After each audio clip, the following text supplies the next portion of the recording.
Namaskaram. This is Sai Krishna in love with marketing. Today we are going to talk about something that makes marketer more daring and dashing. That's called dashboards. Yes, irrespective of the size of your organization or stage of your marketing activities or your structure of the marketing team that you are handling, dashboards are very important. Don't think that you are just a startup and you're working only on one channel, so you don't need dashboard, you know everything and it is crystal clear. Dashboards are like scorecards for any game. So if you're playing a game, you need to know if you are going towards winning the game or towards losing the game, isn't it? That makes you, come up with a course of corrections when you see something is not working.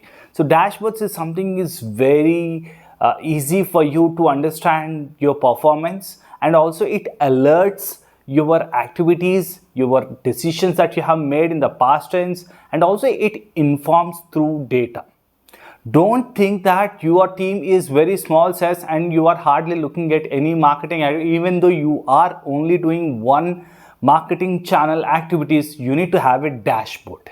Typically, there are two types of dashboards: operational dashboards and strategic dashboards. Operational dashboards, they talk more detailed about specific channel or even about specific campaigns, and strategic dashboards, they talk about the outline of the marketing department.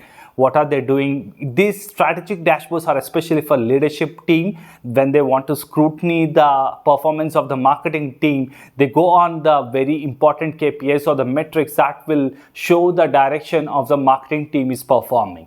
Let's take a look at the example of strategic dashboard and also operational dashboard. Let's look at operational dashboard example. I have taken Google Ads as one of the example for operational dashboard.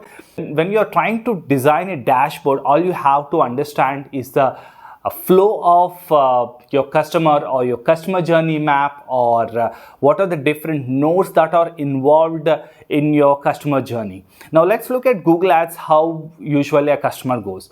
When a customer looks at the Google ad, that talks about the number of impressions, number of times your ad has been displayed on Google search engine, and then when someone clicks, isn't it? And that talks about the click-through rate. And when someone clicks, they visit your web page, and when someone visits your web page, you have a goal on your web page or landing page, isn't it? The goal is called as conversion in this context. So how many people are being converted out of the people who clicked on the ad and came to your website? That talks about the conversion rate, and also we have to make note of the conversions. We'll talk about why we are showing two metrics here. And then once you have a data about your conversions, you'll talk about how many of these conversions does really matter to your sales team. How many of them are qualified, sales qualified leads? Out of these sales qualified leads, how many opportunities are you able to generate out of these sales qualified? Out of these opportunities, how many closures, or can be called as win rate, how many closures are you able to generate? And out of these, you will also have an idea on what is the revenue that you have generated. Based upon the revenue that you have generated, number of customers that you have generated, you can also calculate the cost of customer acquisition cost. Now, this is how the metrics are needed at operational dashboard. And if you go a little deeper, you can also have a campaign level data like that talks about the demographics, like the age, gender, location, or household income, their parental status, or marital status, or even day and hour that you are getting clicks and conversions. What is the cost that you are paying at cost per click and cost per acquisition, how much you are paying, and also what are the devices that giving you results, and the bidding strategy that you're using in that specific campaign. All these data can come into your operational dashboard. The objective of that operational dashboard is to monitor channels in deep and see if there is any anomaly or anything that is going as expected or something that is unexpected, and then immediately take the course of correction. So why do you need this flow? Because when you look at any specific, when you have data in this manner, you'll be able to see where are the dropouts happening. Something is wrong with the click-through rate, which means that you're getting impressions, but your click-through rate is not good, which means that probably the headline of your ad, the description of your ad are not good. Or if you're not able to get number of impressions, which means that your keywords are not good, or your landing page content is not in alignment with the keywords that you have chosen, or probably your bid strategy. If you are not having good conversion rate, which means that probably you are not getting the right audience, or probably these people are not being engaged properly. The right audience are coming, but they're not engaged properly. That's the reason you're not having conversions. If you are not able to generate qualified leads, which means that again you are not having right audience, or your product's positioning or its value propositioning is not well enough that they are being converted into qualified leads. If the number of opportunities are less, which means that your sales team is not doing good enough work in converting qualified leads into opportunities. And when it comes to closure rate, again based upon the product positioning, its value proposition, its pricing, its offer, a lot of things, and even audience quality, the leads quality, they all come into consideration here at this stage. And when it comes to revenue, he talks about what are the returns of the ads that you have spent. And when it comes to customer acquisition cost is a metric that you will have for every performance channel, because you want to understand how much are you paying to get one customer through this channel. And also CLV is one of the metrics, very key important metrics, that talks about the lifetime value of a customer that is being acquired through different channels. Let's say through LinkedIn you are paying lot for customer acquisition cost, and through Google you are paying pretty less CAC, but the customer lifetime value chances are very high in when you get a customer through LinkedIn but not through Google ads. So that is how you understand which channels are working and to what extent your budget has to go to into these channels. Now let's look at the strategic dashboard. Strategic dashboard is not something that someone will spend by looking at it for not even more than 10 or 15 minutes. So strategic dashboards are usually like CMO dashboards, or even sometimes leadership management dashboards, where they want to see and understand how things are going on. In strategic dashboard, let's say you'll talk about only Google in terms of what is that you have spent, how many leads you have generated,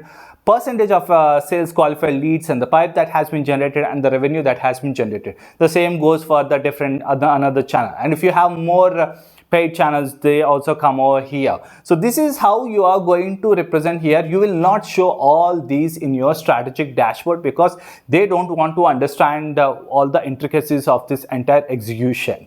And you look at social media, number of posts, what is the engagement rate, number of followers added, and you look at email, how many emails have been sent, what is the open rate, response rate, and you look at web, organic, inorganic, number of visitors, and average page duration, or what are the top channels that are bringing traffic through organic and inorganic. This is how usually strategic dashboard exists.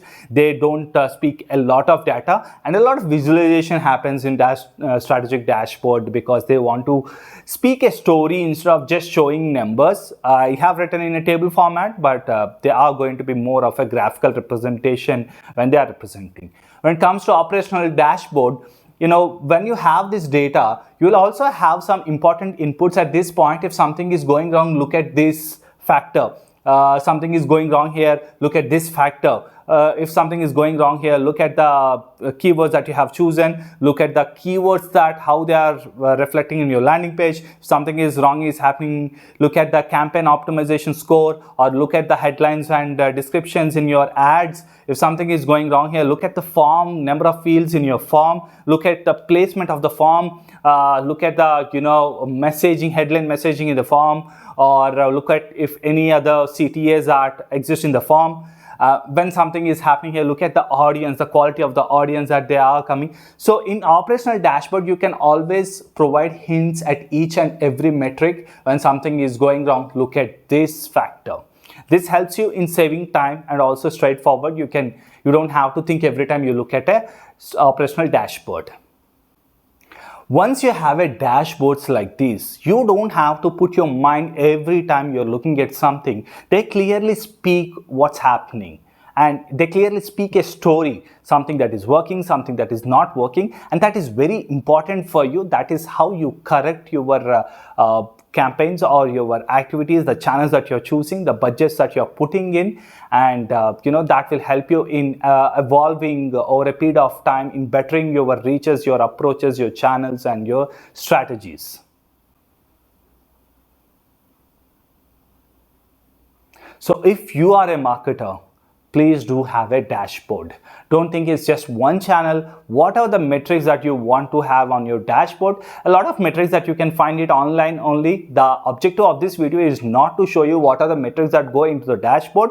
They very much depend upon the goal of the activity that you are doing. Like here, the goal is lead generation. So I was looking at these kind of metrics that happen in the flow of the execution. If the goal is awareness, then there will be different parameters that would be coming, like average page duration, number of pages per visitor. There would be different parameters if the goal is different here, isn't it? So based upon the goal, you choose the metrics and have a very simple dashboard that keeps you updated and keeps you on your toes.